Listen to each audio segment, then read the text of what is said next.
করতেছি ক্যালোমেল তড়িৎদ্বারের গঠন ও কার্যাবলী আলোচনা করব আমরা আজকে। প্রথমে হচ্ছে আমরা এখানে একটা চিত্র এঁকেছি, যে চিত্র থেকে কিছুটা আন্দাজ পাওয়া যাচ্ছে যে হচ্ছে এটার গঠনটা কীরকম হয়।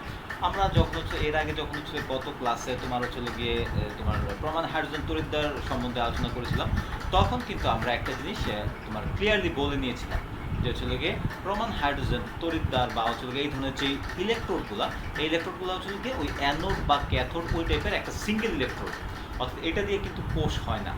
আচ্ছা, এইখানে যে কি আমরা এই যন্ত্রটা বা গিয়ে এই ইলেকট্রোডটা যদি বন্ধ না দেই, তাহলে এইখানে দেখো আমরা প্রথমেই বলতেছি এখানে গিয়ে তোমার এই যে এই দ্রবণটা আছে, সেই দ্রবণটা গিয়ে একটা পটাশিয়াম ক্লোরাইডের একটা দ্রবণ, ঠিক আছে।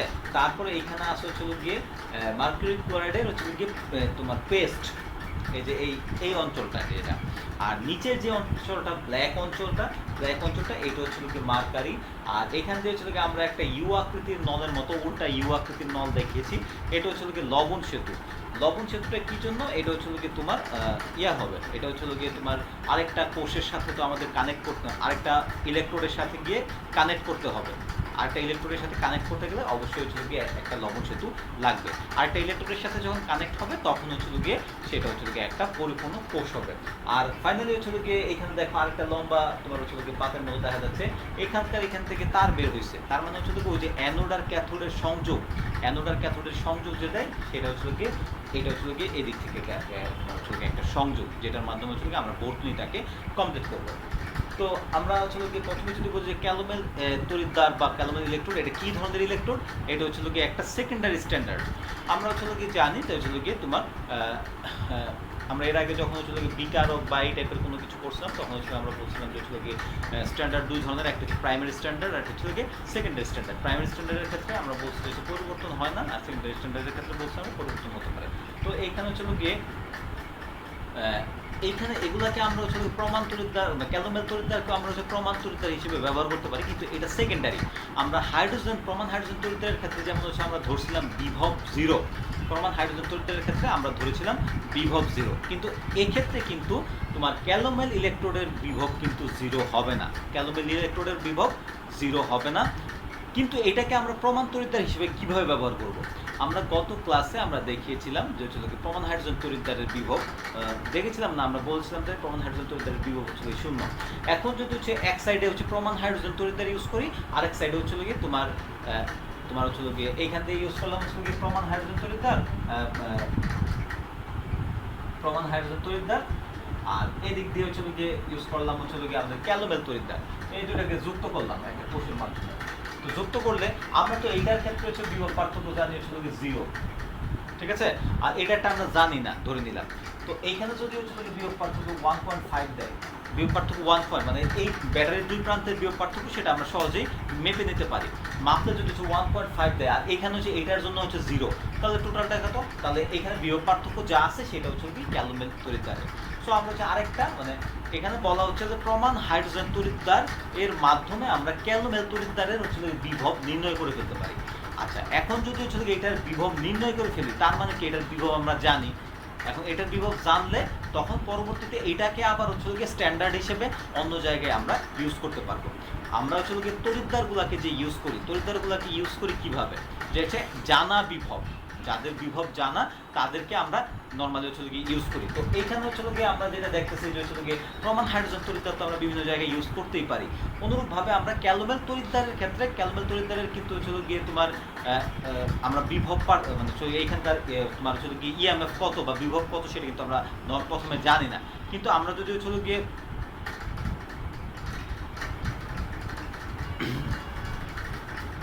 আমাদের কি সমস্যা হচ্ছে কিনা, তার মানে আমরা এটার ক্ষেত্রে কিন্তু জানা, কিন্তু এটার ক্ষেত্রে অজানা। এখন এই জানার মাধ্যমে এই অজানাটা আমরা জানবো। আর অজানাটা যদি জানতে পারি, পরবর্তীতে এটাকে অন্য কোনো জায়গায় আমরা স্ট্যান্ডার্ড হিসেবে ব্যবহার করতে পারবো।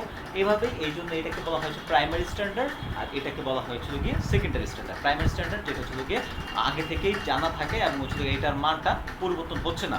কিন্তু ক্যালোমেল তড়িৎদ্বারের তোমার মান ভিন্ন হতে পারে। যেমন হচ্ছে আমার কাছে 2টা ক্যালুমেল তড়িৎদ্বার আছে, 2টা তড়িৎদ্বার আছে, সেটা যদি আমি প্রমাণ হাইড্রোজেন তড়িৎদ্বারের মাধ্যমে আমি এইভাবে হচ্ছে নির্ণয় করি, তাহলে 2টা যে সমান আসবে সেটা না। সেক্ষেত্রে হচ্ছে একটার ক্ষেত্রে হয়তো 1.5 আসলো, একটার ক্ষেত্রে 1 আসতে পারে ভোল্ট বা ইলেকট্রন মানে হচ্ছে ইএমএফ এর পার্থক্য, একটার ক্ষেত্রে 1 আসতে পারে, একটার ক্ষেত্রে 1.5 আসতে পারে। কিন্তু এই যে আমরা মানটা বের করে নিলাম, পরবর্তীতে এটাকে আমরা হচ্ছে স্ট্যান্ডার্ড হিসেবে অন্য কোনো জায়গায় ব্যবহার করতে পারবো। এই জন্য এগুলাকেও স্ট্যান্ডার্ড মানে তোমার হচ্ছে গিয়ে স্ট্যান্ডার্ড ইলেকট্রোড বলা হয়, কিন্তু এটা হচ্ছে সেকেন্ডারি আর এটা হচ্ছে গিয়ে প্রাইমারি। যাই হোক, তো হচ্ছে গিয়ে আমরা বলতেছি ক্যালুমেল তড়িৎদ্বার যেটা আছে সেটা হচ্ছে একটা সেকেন্ডারি স্ট্যান্ডার্ড ইলেকট্রোড। আচ্ছা, উদাহরণস্বরূপ ক্যালুমেল তড়িৎদ্বার, তারপরে এরকম আরও আছে হচ্ছে গিয়ে যেগুলো সেকেন্ডারি স্ট্যান্ডার্ড, যেমন হচ্ছে সিলভার ক্লোরাইড তড়িৎদ্বার। সিলভার আমরা বিভিন্ন ধরনের তড়িৎদ্বার দেখেছিলাম, তো সেখানে হচ্ছে সিলভার ক্লোরাইড তড়িৎদ্বার আছে, সেটা হচ্ছে গিয়ে তোমার একটা সেকেন্ডারি রেফারেন্স ইলেকট্রোড। তো আমরা হচ্ছে গিয়ে এখানে হচ্ছে গিয়ে তোমার ক্যালুমেল ইলেকট্রোড যেটা আছে সেটার কিছু বর্ণনা করলাম। এবার হচ্ছে গিয়ে আরও দিকতে চলে যায় যে এইখানে হচ্ছে গিয়ে গঠন এবং এখানে কি কি থাকে সেই জিনিসটা আমরা দেখব। প্রথমে যদি আমরা বলি ক্যালুমেল তড়িৎদ্বারটা এটা একটা কীরকম তড়িৎদ্বার?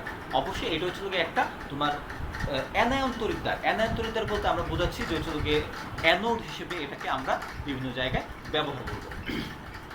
আচ্ছা, এখানে কি কি আছে? এখানে আছে হচ্ছে মার্কারি, আমরা অলরেডি বলে দিয়েছি মার্কারি আছে, তারপরে আছে হচ্ছে মার্কিউরাস ক্লোরাইড Ag2Cl2, তারপরে আরও আছে হচ্ছে KCl পটাশিয়াম ক্লোরাইডের দ্রবণ দ্বারা গঠিত একটা হচ্ছে ইলেকট্রোডকে ক্যালুমেল ইলেকট্রোড বা তড়িৎদ্বার বলা হয়। তাহলে আমরা কি বলতে পারি? তোমার ক্যালুমেল তড়িৎদ্বার হচ্ছে একটা অ্যানায়ন তড়িৎদ্বার বা হচ্ছে গিয়ে অ্যানোড তড়িৎদ্বার, এবং এটার মধ্যে হচ্ছে মার্কারি আছে, তোমার হচ্ছে মার্কিউরাস ক্লোরাইড আছে, আর হচ্ছে পটাশিয়াম ক্লোরাইডের দ্বারা তৈরি যে ইলেকট্রোডটা সেটাকে আমরা বলবো হচ্ছে গিয়ে ক্যালুমেল ইলেকট্রোড।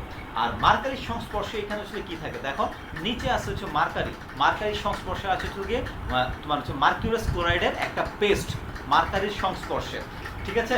মার্কারির সংস্পর্শে আসে মার্কারি ক্লোরাইডের হচ্ছে গিয়ে একটা পেস্ট বা যেটাকে আমরা হচ্ছে গিয়ে ক্যালুমেল তড়িৎদ্বার যে বলি, এই যে মার্কিউরাস ক্লোরাইড যেটা আছে সেটাকে আবার সেটার আরেকটা নাম আছে, সেটা হচ্ছে গিয়ে ক্যালুমেল, সেটাকে ক্যালুমেল বলা হয়, ঠিক আছে? মার্কিউরাস ক্লোরাইডের যে পেস্ট, এই পেস্টটাকে আবার ক্যালুমেল ক্যালুমেল বলা হয়, এই কারণে এটাকে হচ্ছে ক্যালুমেল তড়িৎদ্বার বলা হয়। আর এটার উপরে আছে হচ্ছে গিয়ে পটাশিয়াম ক্লোরাইডের দ্রবণ। আর হচ্ছে গিয়ে তোমার এইভাবেই হচ্ছে গিয়ে তোমার এই যে কোষটা আছে সেটা হচ্ছে স্থাপন করা হয়, হচ্ছে ইলেকট্রোডটা এইভাবে হচ্ছে গিয়ে তোমার হচ্ছে গঠনটা এরকম যে স্টেপ বাই স্টেপ দিতে হবে, মার্কারি, তারপরে মার্কিউরাস ক্লোরাইড, তারপরে হচ্ছে গিয়ে KCl, আর তারপরে যে এই দিক দিয়ে হচ্ছে সেই প্রান্তটা, যে প্রান্ত হচ্ছে গিয়ে আমাদের সাথে হচ্ছে গিয়ে ক্যাথোডের সংযোগ হবে। আচ্ছা, এবার হচ্ছে গিয়ে দুটি পার্শ্বনল বিশিষ্ট একটি কাথনল নিম্নাংশে তোমার হচ্ছে গিয়ে তোমার বিশুদ্ধ এই মার্কারি নেওয়া হয়, যে এখানে ওই গঠনটা বলা হচ্ছে আর কি। আচ্ছা, এখানে গঠনে আর কিছু আছে কিনা? আচ্ছা, আমরা এখানে হচ্ছে আরো একটা ইম্পর্টেন্ট ব্যাপার বলবো যে আমরা নরমালি চলে গিয়ে যে KCl দ্রবণটা নিব, KCl দ্রবণটাকে অবশ্যই আমাদের 1 মোলার নিতে হবে, নইলে 0.1 মোলার, এই টাইপের নিব। আইদার আমরা 1 মোলার নিতে পারি, আর নাইলে হচ্ছে গিয়ে আমরা 0.1 মোলার নিব, এটা। আর হচ্ছে গিয়ে তোমার এখানে হচ্ছে গিয়ে একটা তোমার নল, দেখো এই যে লম্বা যে নলটা, এই নলটা সম্পর্কে কোনো কিছু বলা হয় নাই। লম্বা যে নলটা, সেই সরু নল যেটা আছে, সরু নলের নিচের দিকে দেখো আমরা হচ্ছে একটু কালো করে দিচ্ছি। এই যে আমরা তো এই নলটা তো বললাম হচ্ছে গিয়ে এটা হচ্ছে গিয়ে তোমার তোমার হচ্ছে গিয়ে লবণ সেতু, এটাকে আমরা বলতেছি লবণ সেতু, যেটা গিয়ে কানেক্ট করার জন্য। আর এইখানে যে আরেকটা নল আছে, এই নলটা সম্বন্ধে আমরা বলি নাই, এটা হচ্ছে গিয়ে তোমার কাচের একটা নল, তোমার হচ্ছে গিয়ে নলের সরু নলের নিম্ন ভাগে হচ্ছে আমরা মার্কারি রাখবো, সরু নলের নিম্ন ভাগে আমরা মার্কারি রাখবো। আর এখান থেকে যে একটা দেখো এই নলের মাঝখান থেকে একটা তারের মতো উঠে গেছে, এটাকে হচ্ছে আমরা কপারের একটা প্রান্ত এখান দিয়ে চলে গিয়ে এই মার্কারির মধ্যে মানে ডুবিয়ে রাখবো, আর আরেকটা প্রান্ত হচ্ছে গিয়ে এই দিক দিয়ে বের হয়ে থাকবে, আরেকটা প্রান্ত এই দিক দিয়ে বের হয়ে থাকবে, যেটা হচ্ছে গিয়ে কানেকশনের জন্য। এই হচ্ছে গিয়ে টোটাল যন্ত্রটার গঠন। তাহলে আমরা যদি দেখি, মানে এক কথায় যদি আমরা বলি যন্ত্রটার গঠন কি, নিম্নাংশ যেটা আছে, নিম্নাংশ হচ্ছে থাকবে হচ্ছে মার্কারি যেটা ব্ল্যাক, তারপর হচ্ছে গিয়ে মার্কিউরাস ক্লোরাইডের একটা পেস্ট, ঠিক আছে? আর হচ্ছে গিয়ে তারপরে হচ্ছে গিয়ে পটাশিয়াম ক্লোরাইডের দ্রবণ, যে দ্রবণটা হবে হচ্ছে গিয়ে 1 মোলার, না হয়েছিল গিয়ে 0.1 মোলার দ্রবণ। আচ্ছা, তারপরে এখানে হচ্ছে একটা লবণ সেতু থাকবে, লবণ সেতু সম্বন্ধে আমরা আগে পড়ে ফেলছি। আর তারপরে থাকবে হচ্ছে গিয়ে একটা সরু নলটা হচ্ছে গিয়ে তোমার মার্কিউরাস কাগজের যে পেস্ট আছে সেই পেস্টের মধ্যে পেস্টের পর্যন্ত আসবে, আর ওটা নিম্ন ভাগে থাকবে হচ্ছে কি তোমার মার্কারি, ওটা নিম্ন ভাগে থাকবে মার্কারি, আর ওইখান থেকে একটা তামার তার তোমার হচ্ছে উঠে যাবে, তামার তারটা উঠে হচ্ছে এই দিক দিয়ে বের হয়ে থাকবে, যেটা হচ্ছে কানেকশন দেওয়ার কাজে আমরা ইউজ করব। এটা হচ্ছে কি আমাদের যে যন্ত্রটা, টোটাল যন্ত্রটার গঠন।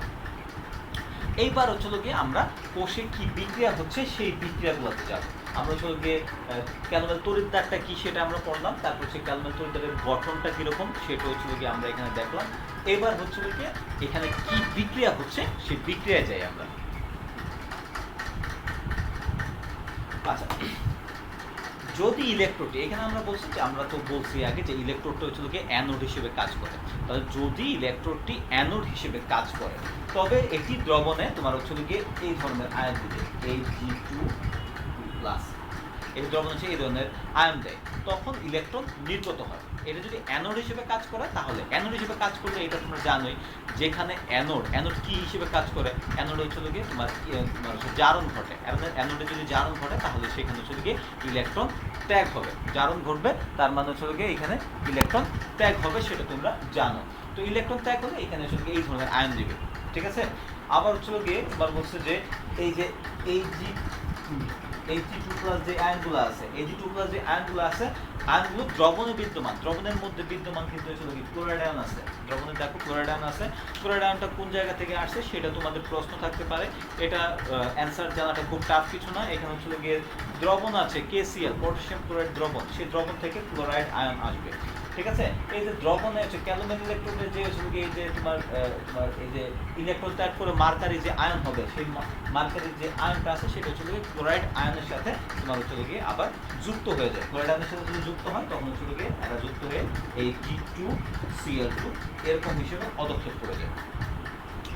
ফলে দ্রবণে ক্লোরাইড আয়নের গাঢ়ত্ব হ্রাস পায়। এখানে দেখো তাহলে হচ্ছে দ্রবণের মধ্যে যে আমরা পটাশিয়াম ক্লোরাইডের যে দ্রবণটা ছিল, তাহলে এই দ্রবণের মধ্যে কি হচ্ছে, মার্কারি কিন্তু এখানে দ্রবণ না। একটু একটা জিনিস তোমরা খেয়াল করো, মার্কারি কিন্তু এখানে দ্রবণ না, এখানে দ্রবণ হচ্ছে পটাশিয়াম ক্লোরাইড। যখন মার্কারিটা এখানে আয়ন হিসেবে আসতেছে, ইলেকট্রন ত্যাগ করে সে যখন আয়ন হিসেবে আসে, তখন সে দ্রবণের যে ক্লোরাইড আয়ন আছে, ক্লোরাইড আয়নের সাথে যুক্ত হয় এবং মার্কিউরাস ক্লোরাইড হিসেবে অধক্ষিপ্ত হয়। তখন দ্রবণের মধ্যে কি হয়, দ্রবণের মধ্যে ক্লোরাইড আয়নের গাঢ়ত্ব হ্রাস পায়। আবার অন্যদিকে যদি এই ইলেকট্রোডটিকে আমরা নর্মালি হচ্ছে এই ইলেকট্রোডটা মানে হচ্ছে অ্যানোড হিসেবে কাজ করে, ইন কেস যদি হচ্ছে এরকম হয়, এরকম হয় যে হচ্ছে এটা ক্যাথোড হিসেবে কাজ করবে, যে অন্যদিকে যদি ইলেকট্রোডটি ক্যাথোড হিসেবে কাজ করে তখন হচ্ছে গিয়ে মার্কিউরাস ক্লোরাইড প্রদত্ত তোমার হচ্ছে গিয়ে Ag2Cl2 এটা প্রদত্ত যে তোমার Ag2+ মার্কিউরাস ক্লোরাইড প্রদত্ত যে হচ্ছে গিয়ে তোমার মার্কিউরাস আয়ন আছে, সেই আয়নগুলো তোমার হচ্ছে ইলেকট্রোডে তোমার হচ্ছে গিয়ে চার্জ যুক্ত হয়, ইলেকট্রোডে গিয়ে হচ্ছে গিয়ে তোমার চার্জ, মার্কিউরাস আয়নগুলো হচ্ছে গিয়ে ইলেকট্রোডে চার্জ যুক্ত হয়, সুতরাং অধিক পরিমাণে ক্যালোমেল দ্রবীভূত হয়। মানে হচ্ছে গিয়ে এখান থেকে দ্রবীভূত হয় বলতে এখানে কি বলেছে, এই যে যখন এটা ক্যাথোড হিসেবে কাজ করবে, তখন হচ্ছে গিয়ে এইখান থেকে মার্কিউরাস তোমার অ্যানোড হিসেবে যখন কাজ করে তখন কি এইটা হচ্ছে গিয়ে এইটার সাথে যুক্ত হয়ে যাচ্ছে, যুক্ত হয়ে তোমার হচ্ছে গিয়ে এইটা হিসেবে অধক্ষিপ্ত হচ্ছে, আর যখন হচ্ছে গিয়ে ক্যাথোড হিসেবে কাজ করছে, তখন হচ্ছে গিয়ে এইটা ভেঙে যাচ্ছে,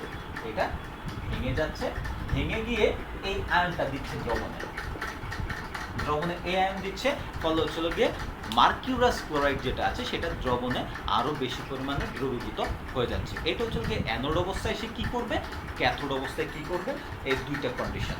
আচ্ছা, সুতরাং অধিক পরিমাণে ক্যালোমেল দ্রবণে দ্রবীভূত হয়ে যায়, অর্থাৎ হচ্ছে গিয়ে এই যে স্তরটা আছে পেস্ট, যেটা আমরা ক্যালোমেল পেস্ট বললাম, সেটা হচ্ছে গিয়ে ক্যাথোড হিসেবে ব্যবহার করলে তখন এটা আস্তে আস্তে দ্রবণে দ্রবীভূত হতে থাকে এবং মার্কিউরাস আয়ন দেয়। আচ্ছা, অর্থাৎ ক্লোরাইড আয়ন দ্রবণে চলে আসে বলে ক্লোরাইড আয়নের গাঢ়ত্ব বৃদ্ধি পায়। অর্থাৎ তখন যখন হচ্ছে গিয়ে এটা যদি তোমার ভেঙে যায় তাহলে এখানে কিন্তু আরো ক্লোরাইড আয়নও সৃষ্টি হবে, ক্লোরাইড আয়ন সৃষ্টি হলে তোমার তখন হচ্ছে ক্লোরাইড আয়নের ঘনত্বটা বেড়ে যাবে, তখন ক্লোরাইড আয়নের ঘনত্ব আরো বেড়ে যাবে। আচ্ছা, তার মানে আমরা বলতেছি যখন আমরা অ্যানায়ন বা অ্যানোড হিসেবে ইউজ করব তখন হচ্ছে গিয়ে এই আয়ন যেটা আছে সেটা হচ্ছে ক্লোরাইড আয়নের সাথে যুক্ত হয়ে মার্কিউরাস আয়ন মানে হচ্ছে মার্কিউরাস ক্লোরাইড উৎপন্ন করবে, যেটা অধক্ষিপ্ত হবে তলে। আর যদি ক্যাথোড হিসেবে তোমার হচ্ছে ট্রিট করে, তাহলে ক্যাথোড হিসেবে ট্রিট করলে এটা ভেঙে মার্কিউরাস আয়ন আসবে এবং ক্লোরাইড আয়ন আসবে। অর্থাৎ এক্ষেত্রে ক্যাথোড হিসেবে হচ্ছে গিয়ে ক্যাথোড হলে দ্রবণে ক্লোরাইড আয়নের ঘনমাত্রা বেড়ে যাবে, আর যখন হচ্ছে গিয়ে তোমার অ্যানোড হিসেবে ব্যবহার করবো তখন ক্লোরাইড আয়নের ঘনমাত্রা কমে যাবে অ্যানোড হিসেবে হচ্ছে গিয়ে ক্লোরাইড আয়নের ঘনমাত্রা কমে যাচ্ছে। এই হচ্ছে গিয়ে আমাদের তোমার হচ্ছে যে বিক্রিয়াগুলা সেগুলো সম্পর্কে আলোচনা করলাম। এবার বিক্রিয়াগুলো আমরা একটু দেখি যে এখানে এটা অ্যানোড হিসেবে হলে কি হয় আর ক্যাথোড হিসেবে হলে কি হয়, সেই ব্যাপারটা আমরা বললাম। এবার হচ্ছে বিক্রিয়াগুলো আমরা এখানে দেখতেছি বিক্রিয়া কি হচ্ছে। অলরেডি আমরা বিক্রিয়াগুলো দেখে ফেলেছি, তারপর এটাকে বুঝি আর একটু বিক্রিয়াগুলো দেখতে পারি। এটা হচ্ছে গিয়ে 2Hg, এটা হচ্ছে লিকুইড মার্কারি। তোমরা জানো মার্কারি কিন্তু লিকুইড অবস্থায় থাকে, এটা নিয়ে তোমাদের সন্দেহের অবকাশ নাই। এটা হচ্ছে গিয়ে ইলেকট্রন ত্যাগ করবে, করলে Hg2 প্লাস ইলেকট্রন। এখানে হচ্ছে দুইটা মার্কারি আছে, দুইটা ইলেকট্রন ত্যাগ করছে। আবার এখানে যে মার্কারি আয়ন আছে, মার্কিউরাস আয়ন আছে, সেটা হচ্ছে গিয়ে দ্রবণের যে ক্লোরাইড আয়ন আছে, দ্রবণের ক্লোরাইড আয়নের সাথে যুক্ত হয়ে মার্কিউরাস ক্লোরাইড গঠন করবে। মার্কিউরাস ক্লোরাইড যেটা হচ্ছে সলিড, আমরা বলতেছি হচ্ছে পেস্ট, সলিড পেস্ট, এটা গঠন করবে। আচ্ছা, তাহলে হচ্ছে টোটাল বিক্রিয়া যদি আমরা দেখি, দেখলে এখানে আমাদের কি ঘটতেছে দেখো। এই দিক দিয়ে এই আয়নটা আছে, এই দিক দিয়ে আয়নটা আছে, আয়ন কাটাকাটি হয়ে যাচ্ছে। 2Hg এখানে হচ্ছে liquid plus 2Cl minus sine, এখানে হচ্ছে কি Hg2Cl2 প্লাস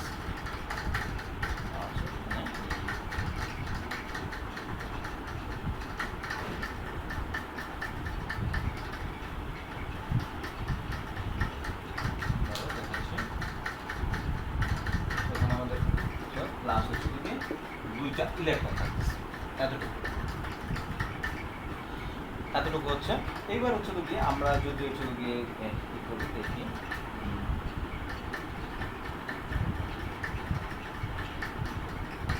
এটা হচ্ছে গিয়ে প্রথম ক্ষেত্রে যেটা হচ্ছে গিয়ে আমরা যখন হচ্ছে ইলেকট্রন ত্যাগ করে, অর্থাৎ হচ্ছে গিয়ে অ্যানোড হিসেবে, যখন এটা অ্যানোড হিসেবে কাজ করে তখন কারটা দেখাচ্ছি অ্যানোড হিসেবে যখন কাজ করতেছে। এবার হচ্ছে গিয়ে যদি ক্যাথোড হিসেবে কাজ করে, ক্যাথোড হিসেবে কাজ করে তখন এখানে কি হবে Ag2Cl2 সলিড। এটা কি করবে, এটা হচ্ছে গিয়ে তোমার মার্কিউরাস আয়ন দিবে, মার্কিউরাস আয়ন প্লাস হচ্ছে ক্লোরাইড, 2 ক্লোরাইড মাইনাস, তারপরে হচ্ছে গিয়ে এই মার্কিউরাস আয়ন যেটা আছে Ag2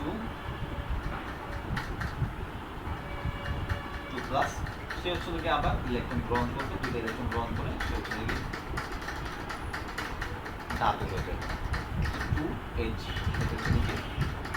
লিকুইড। এই হচ্ছে গিয়ে আমাদের দুইটা বিক্রিয়া।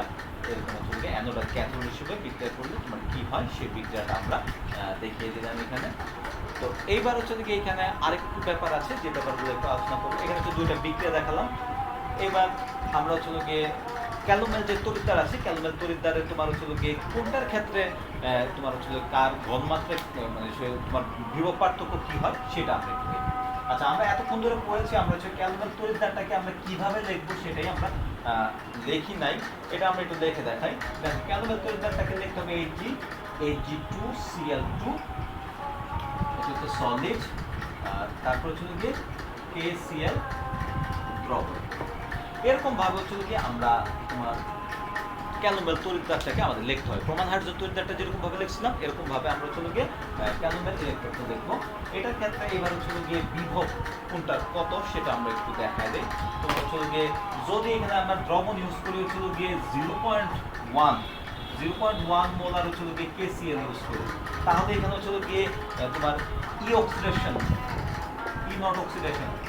অক্সিডেশন পাবো হচ্ছে গিয়ে -0.334 ভোল্ট। যদি আমরা 0.1 মোলার ধরি, ঠিক আছে, আর আমরা যদি হচ্ছে গিয়ে এটার ঘনমাত্রা ছিল 1 মোলার KCl ধরি, 1 মোলার KCl ধরলে এখানে আমরা হচ্ছে গিয়ে ভোল্টটা পাবো হচ্ছে গিয়ে ই নট অক্সিডেশন, ভোল্টটা পাবো ছিল মাইনাস 0.280 এত ভোল্ট। আরও আছে তোমার হচ্ছে গিয়ে যদি হচ্ছে স্যাচুরেটেড ধরি, যে হচ্ছে গিয়ে এই যে KCl দ্রবণটা সেটা হচ্ছে স্যাচুরেটেড, এটার বাংলা হচ্ছে সম্পৃক্ত, মানে সর্বোচ্চ যে পরিমাণ পটাশিয়াম ক্লোরাইড থাকা সম্ভব ততটুকু যদি থাকে, তাহলে এটার হবে হচ্ছে গিয়ে ই অক্সিডেশন, এটার মানটা হবে হচ্ছে গিয়ে তোমার মাইনাস 0.242 এত ভোল্ট এটা। আর যদি হচ্ছে গিয়ে তোমার এখানে আমরা হচ্ছে গিয়ে নেই হচ্ছে গিয়ে 3.5 মোলার KCl, অনেক হাই ঘনমাত্রা যদি নেই তাহলে হচ্ছে গিয়ে আমরা এটা পাবো হচ্ছে গিয়ে এরকম ই অক্সিডেশন 0.25 এত ভোল্ট। তার মানে এই যে এখানে দেখো এখানে হচ্ছে পটাশিয়াম ক্লোরাইডের যে ঘনমাত্রাটা এখানে হচ্ছে এইটা একটা ইম্পর্টেন্ট ফ্যাক্টর। এটার ঘনমাত্রা আমরা কত নেব সেটার সাথে রিলেশন করে কিন্তু হচ্ছে কি এখান দিয়ে কোনটার মান কত হচ্ছে সেটা, যেমন হচ্ছে কি 0.1 নিলে একরকম, 1 নিলে একরকম, 3.5 নিলে একরকম, এক একটা ক্ষেত্রে তোমার যে কোষের বিভব সেটা হচ্ছে কি এক এক রকম হয়। তো এই ছিল হচ্ছে কি আমাদের ক্যালমের তড়িৎদ্বার, এটার গঠন এবং হচ্ছে কি এখানে যে বিক্রিয়াগুলো হচ্ছে ক্যানোড হিসেবে বিক্রিয়া করলে কি হয়, ক্যাথোড হিসেবে বিক্রিয়া করলে কি হয়, সেখানে হচ্ছে কোন জায়গায় কি হচ্ছে সব খুঁটিনাটি বিষয় আমরা হচ্ছে গিয়ে বলে দিলাম। আশা করি কোনো সমস্যা নেই। তারপর যদি কোনো প্রশ্ন থাকে এখন প্রশ্ন করতে পারো। দেখো এখানে বলছে কোষের তড়িৎচালক বল ও কোষের সংঘটিত বিক্রিয়ার সাম্য ধ্রুবকের মধ্যে সম্পর্ক। তাহলে আমরা হচ্ছে প্রথমে যদি বলি কোষের তড়িৎচালক বল হচ্ছে গিয়ে ই, যেটা আমরা হচ্ছে জানি। আর সাম্য ধ্রুবক হচ্ছে গিয়ে ওই যে KP/KC যেগুলোকে বলে আর কি সেগুলা। তো সাম্য ধ্রুবককে আমরা কে এরকম টাইপের, তার মানে এই দুটার মধ্যে আমাদের সম্পর্ক স্থাপন করে এরকম একটা ইকুয়েশন আমাদের এখানে দেখাইতে হবে, বা আমরা হচ্ছে গিয়ে এখানে আমরা এরকম একটা সম্পর্ক তৈরি করব। তো সম্পর্ক তৈরি করার ক্ষেত্রে আমরা তাহলে একটা সমীকরণ বিবেচনা করি, যে সমীকরণের মাধ্যমে আমরা এটাকে দেখাইতে পারি। একটা সমীকরণ ধরলাম, যে ধরি একটা সাধারণ বিক্রিয়াটি এরকম m মোল m এর সাথে n মোল n বিক্রিয়া করবে, মানে বিক্রিয়াটা চলমান আর অনেক কিছু আছে এটা বোঝাচ্ছে। এটা থেকে আমাদের উৎপন্ন হচ্ছে a mole a plus b mole b, a mole a plus b mole b তৈরি হলো। এটা হচ্ছে আমরা 1 নম্বর সমীকরণ দিলাম। তো এটা হচ্ছে কি 1 নম্বর সমীকরণ। আমরা জানি কোষের তড়িৎচালক বলটা কি, কোষের সংগঠিত মুক্ত শক্তির সাথে সম্পর্কিত। গত ক্লাসে আমরা একটা সম্পর্ক করেছিলাম যে কোষের তড়িৎচালক বল, কোষের যে হচ্ছে বিক্রিয়া উৎপন্ন মুক্ত শক্তি আছে, মুক্ত শক্তির সাথে একটা সম্পর্ক আছে, যেটা হচ্ছে -del G সমান হচ্ছে গিয়ে NFE নট, এরকম একটা সম্পর্ক আমরা দেখেছি এবং সেটাও তোমরা খুব ভালো করে জানো, গত ডেটের সেটা পড়া ছিল। আবার কোনো কোষের মুক্ত শক্তির পরিবর্তন তাপগতীয়ভাবে ওই বিক্রিয়ার সাম্য ধ্রুবকের সাথে সম্পর্কিত। তাহলে আমরা দেখো সম্পর্কটা কীরকম, সম্পর্কটা আমরা বলতেছি কোষের তড়িৎচালক বলের সাথে মুক্ত শক্তির সম্পর্ক আছে, আবার মুক্ত শক্তির সাথে হচ্ছে গিয়ে ওই কোষের যে হচ্ছে বিক্রিয়ায় সাম্য ধ্রুবক, সেই সাম্য ধ্রুবকের সম্পর্ক আছে। তার মানে ই এর সাথে আছে সম্পর্ক জি এর বা del G, আর del G এর সাথে সম্পর্ক আছে কার, কে এর সম্পর্ক। তাহলে এইটার সাথে যেহেতু এটার সম্পর্ক আছে, তাহলে এখান থেকে আমরা এই দুইটার সম্পর্ক আমরা ফাইন্ড আউট করতে পারি। তো সেটাই আমরা করব। তো এখানে আসলে কোষের তড়িৎচালক বলের সাথে কোষে সংঘটিত বিক্রিয়ার সাম্য ধ্রুবকের যে সম্পর্কটা, কোষের তড়িৎচালক বলের সাথে কোষে সংঘটিত বিক্রিয়ার সাম্য ধ্রুবকের যে সম্পর্কটা হতে পারে, উপরোক্ত সমীকরণকে আমরা মুক্ত শক্তির মাধ্যমে যদি হচ্ছে আমরা ফার্স্টে মুক্ত শক্তির মাধ্যমে যদি আমরা একটা সমীকরণ ধরি, এখানে আমরা যেটা বলবো যে মুক্ত শক্তির মাধ্যমে কোষের যে বিক্রিয়ার সাম্য ধ্রুবক সেটার সাথে একটা সম্পর্কযুক্ত সমীকরণ আছে। সেই সমীকরণটা আমরা এইভাবে লিখতে পারি, সেটা হচ্ছে কি এই সমীকরণের জন্য del G সমান হচ্ছে গিয়ে del G not, del G সমান del G naught plus RT long, RT long হচ্ছে গিয়ে এই তোমার হচ্ছে গিয়ে এই বিক্রিয়ার ক্ষেত্রে তোমার হচ্ছে গিয়ে যে সাম্য ধ্রুবকটা, এটা হচ্ছে বেসিক্যালি RT লং কে হবে, মানে হিসাবে এরকম del G সমান হচ্ছে গিয়ে del G naught plus RT ln K. RT ln K এটা কিভাবে আসলো সেটা দেখানোর জন্যই এখানে আমরা বিক্রিয়াটাও দেখায় দিচ্ছি। বিক্রিয়াটা আমরা এটা বলতে পারি, এটা চলে গিয়ে তোমার উৎপাদ হলে তাহলে আমরা এটাকে কি বলতে পারি, activity of A two the power A into activity of B two the power B, activity of M two the power M, activity of N two the power N। উপরের যেগুলো আছে সেগুলো ছিল গিয়ে স্মল, আর নিচের যেগুলো আছে সেগুলো ছিল গিয়ে ক্যাপিটাল। আর আমরা বলেছি অ্যাক্টিভিটি আর ঘনমাত্রা এটা কিন্তু হচ্ছে মোরলেস দ্য সেম, এই জন্য আমরা এইভাবে লিখলাম। ঘনমাত্রা হিসেবেও লেখা যায়, ঘনমাত্রা হিসেবে লিখলে যা, অ্যাক্টিভিটি হিসেবে লিখলেও তা, কোনো সমস্যা নেই। এটা হচ্ছিল গিয়ে আমরা 2 নম্বর সমীকরণ দিই। আবার হচ্ছিল গিয়ে আমরা জানি যে হচ্ছিল গিয়ে তোমার হচ্ছিল গিয়ে মুক্ত শক্তি তোমার হচ্ছে পরিবর্তন যেটা হচ্ছিল সেটা হচ্ছিল গিয়ে মাইনাস এন এফ ই। একটু খেয়াল করবা, এখানে যদি ডেল জি নট দাও তাহলে হচ্ছে এখানে ই নট, আর এখানে যদি হচ্ছে ডেল জি দাও তাহলে এখানে ই থাকবে।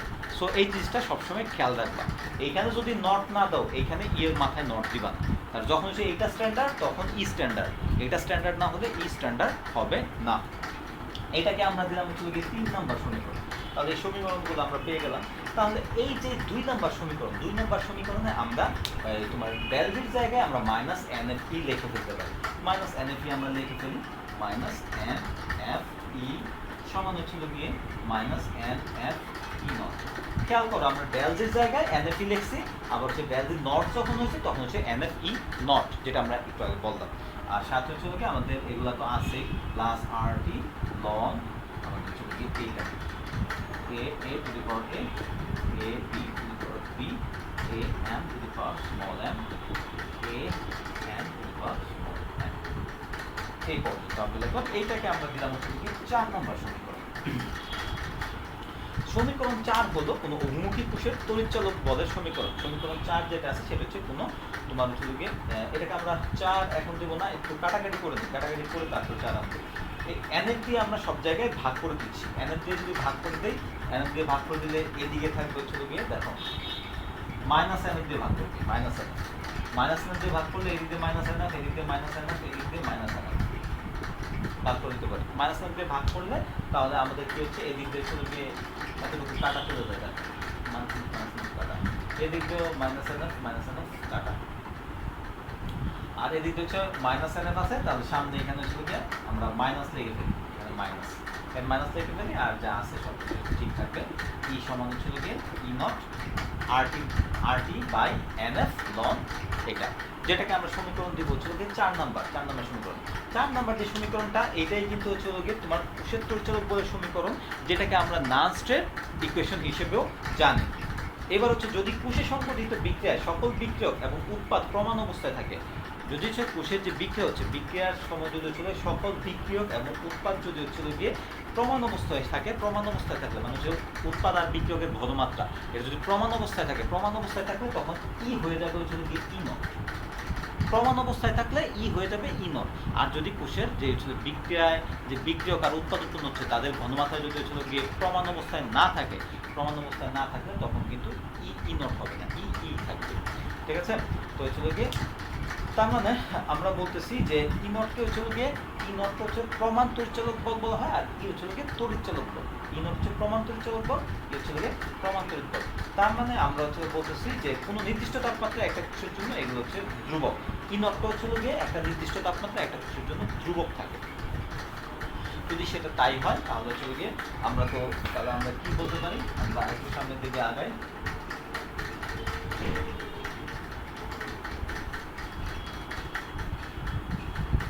তাহলে এখানে আমরা বলতে পারি ডেল জি নট সমান হচ্ছে এন এফ ই নট। যেহেতু আমরা বলতেছি একটা নির্দিষ্ট তাপমাত্রা যদি হয়, একটা নির্দিষ্ট তাপমাত্রার ক্ষেত্রে তোমার হচ্ছে ই সমান হচ্ছে ই নট হবে। ই যদি ই নট হয়, তাহলে হচ্ছে কি ডেল জি নট সমান আমরা লিখতে পারবো N F E naught, del G naught সমান এন এফ ই নট আমরা লিখতে পারবো। আচ্ছা, এইখান থেকে তাহলে যদি আমরা দেখি যে ই নট সমান আমরা কি বলতে পারি, ই নট সমান আমরা বলতে পারি minus del G naught by হচ্ছে কি এন এফ। এখান থেকে আমরা এটা বলতে পারি।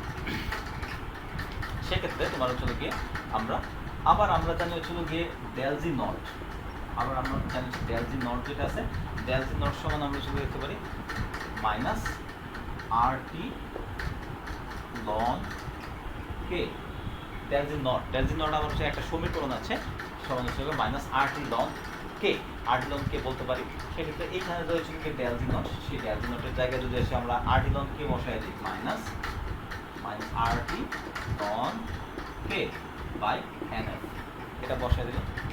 এটা বসায় দিলাম, এটা যদি বসায় দেয়, এটা বসায় দিলে আমাদের হচ্ছে গিয়ে এইখান থেকে তোমার হচ্ছে গিয়ে মাইনাস মাইনাস হচ্ছে গিয়ে কাটাকাটি চলে যাবে, মাইনাস মাইনাসে কাটাকাটি চলে গেলে আমরা এইখান থেকে কি পাবো, এখান থেকে আমরা পাবো হচ্ছে গিয়ে ই নট সমান হচ্ছে গিয়ে RT ln K by NF। এই হচ্ছে গিয়ে আমাদের নির্ণয় সম্পর্ক। এটা আশা করি বুঝতে পারছো।